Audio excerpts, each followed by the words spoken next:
Israel continues to also attack Lebanon's south. In the city of Tyre, at least 11 people have been killed in an airstrike. One attack happened near an area listed as a UNESCO World Heritage Site. The port city is one of the oldest cities in the world.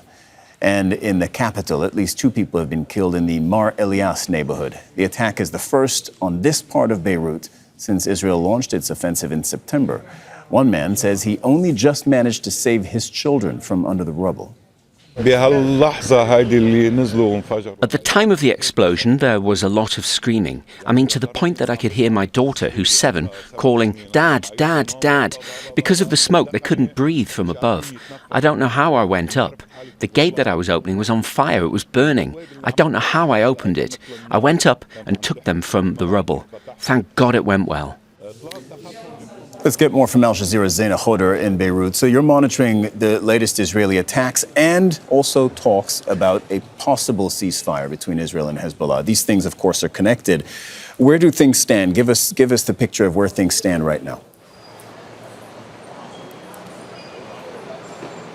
Well, no doubt they are connected. Since the U.S. presented its draft ceasefire proposal, Israel has intensified its attacks. And for the first time in a month, it hit Beirut city itself. Just look behind me, the aftermath of one of the strikes. There were 2 strikes on Sunday. They were targeting members of Hezbollah. Now, Hezbollah has given its response to that draft ceasefire proposal. It is a yes, but. So this is a conditional yes, because what we understand from sources close to Hezbollah is that they have concerns about some clauses. We heard from Lebanon's Prime Minister Najib Mikati, who also said that Lebanon is dealing positively with this draft proposal, but there are still issues that need to be discussed, and sticking points really that may not be easy to overcome, because Lebanon is concerned about a statement where it reserves the right for both sides, really, for self-defense to carry out attacks when they see a threat. So they see this as an ambiguous clause that it's open to interpretation, because the biggest concern in Lebanon is that they know Israel wants the authority, if you like, to act on its own against Hezbollah when it believes there is a need to do so. What Israel wants really is for the Lebanon battlefield to be similar to the Syria battlefield, where it has been continuing attacks with little or no restraint. We are expecting the U.S. envoy Amos Hochstein in Beirut on Tuesday. Many point to this as a positive development. We're hearing positive statements. Yes, we can say there's cautious optimism, but we're not really close. We're not there yet in terms of a ceasefire deal. Yeah, so the clause that you describe is kind of a Israel can do what it wants in Lebanon clause. Look, if I do a little detour by Gaza, there were many attempts at a ceasefire in Gaza, and in hindsight, more than a year in, we know that Israel wasn't very interested. They prioritized their military campaign there. Is that, or is a version of that, what we are seeing in Lebanon? Well, what Israel wants is to prevent Hezbollah from rearming and regrouping. It believes that it dealt serious blows to the movement, killing its top political leadership, its top military leadership, members of its decision-making bodies. It has destroyed, it believes, a lot of its missile arsenal. What Israel wants is to prevent Hezbollah from becoming what it sees a threat.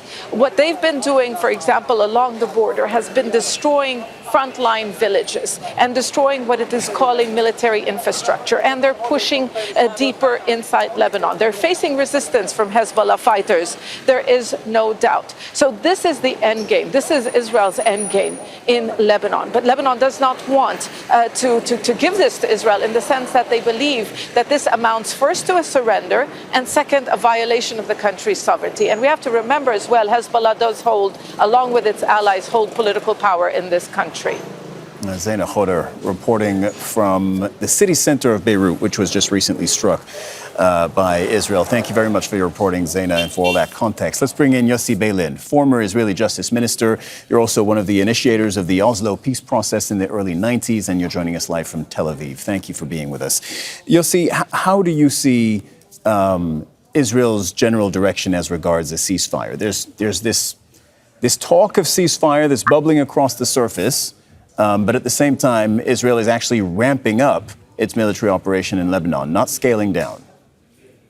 Yeah, this is not a contradiction. I mean, usually towards ceasefires, you see that armies, this is not the case of an army, Hezbollah is not an army, but armies intend to try and achieve the last achievements so that when ceasefire is declared, they are in a better position. So my feeling is that this is the case on both sides, and that the ceasefire is around the corner. This is my hope and also my assessment. Actually, Hezbollah announced that it would join the war against Israel already one day after the massacre of Hamas in southern Israel. And since then, we are having a kind of a war with them. At the beginning, it was on a low level. Now it is a very, very high level.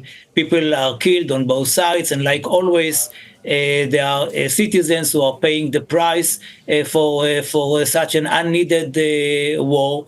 And so I hope that still in the coming days or weeks, under President Biden, it would be possible to end the war in Lebanon. This is not necessarily the case in Gaza, because the case in Gaza involves the hostages, babies, young children, very old people. It is a crazy situation for more than a year since this massacre, and Israel cannot go home if all these hostages are still in Gaza. Regretfully, fewer and fewer are alive, and it is our role to assure that the ones who survive will return to Israel. This is the main issue for all the Israelis. There are disputes in Israel itself about the length of the war, and some of us are saying it was possible perhaps to have an exchange of hostages for Hamas people, Hamas warriors before. But the main point is that if that point is solved, then I believe that it would be easy to have a ceasefire. Yossi Beilin joining us from Tel Aviv this hour, former justice minister in Israel. Thank you very much for your time. Thank you. Make sure to subscribe to our channel to get the latest news from Al Jazeera.